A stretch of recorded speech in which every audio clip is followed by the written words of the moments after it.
نحمده ونسلم علی رسولہ الکریم اما بعد فاعوذ باللہ من الشیطان الرجیم بسم اللہ الرحمن الرحیم قال اللہ تبارک و تعالی فی شان حبیبہ مخبرا وعامرا ان اللہ وملائکتہ یصلون علی النبی یا ایہا الذین آمنوا صلوا علیہ وسلموا تسلیما۔ مل کر سارے احباب محبت سے درود پاک پڑھ لیجئے۔ الصلاۃ والسلام علیک یا سیدی یا رسول اللہ وعلی آلک واصحابک یا سیدی یا حبیب اللہ۔ الصلاۃ والسلام علیک یا سیدی یا نور اللہ وعلی آلک واصحابک یا سیدی یا رحمۃ للعالمین۔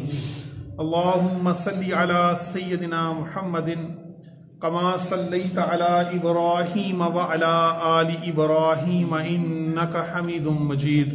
اللہم بارک علی محمد وعلی آل محمد کما بارکت علی ابراہیم وعلی آل ابراہیم انک حمید مجید۔ اللہ تبارک و تعالیٰ کا بے حد و بے حساب شکر،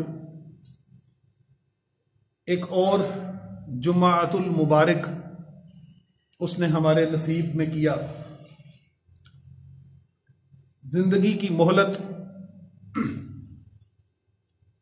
ہمیں عطا فرمائی، اور بلا شبہ یہ مہلت ہم سب کے لیے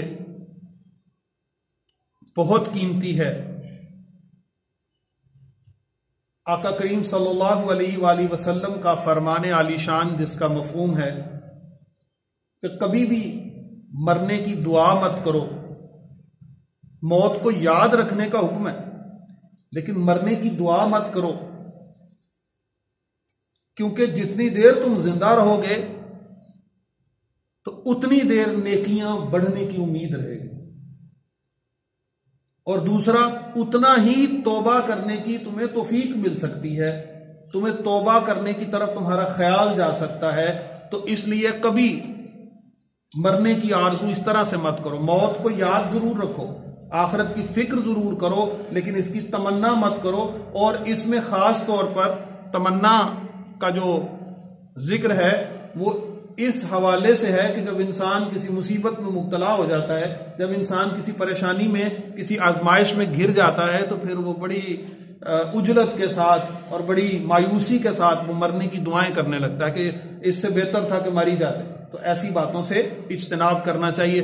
تو یہ لمبی عمر بلا شبہ ہمارے لیے ایک بہت قیمتی مہلت ہے، اس مہلت سے کما حقہ فائدہ اٹھانا چاہیے۔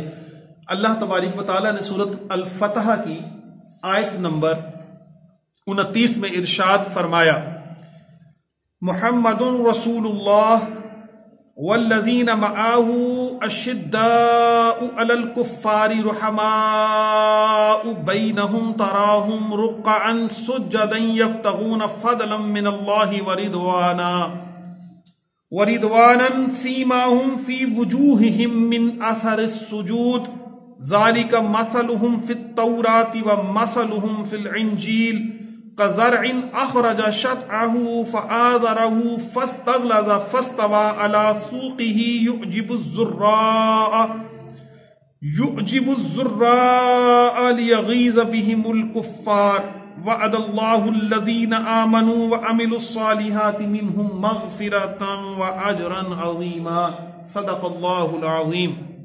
ارشاد باری تعالی، محمد الرسول اللہ، اور بے شک محمد صلی اللہ علیہ وآلہ وسلم اللہ کے رسول ہیں، والذین معہ، اور جو ان کے اصحاب ہیں، جو ان کے ساتھ ہیں، اشداء علی الکفار، وہ کافروں پر بڑی شدت اختیار کرنے والے ہیں، رحماء بینہم، اور آپس میں بڑے رحم دل ہیں، تراہم،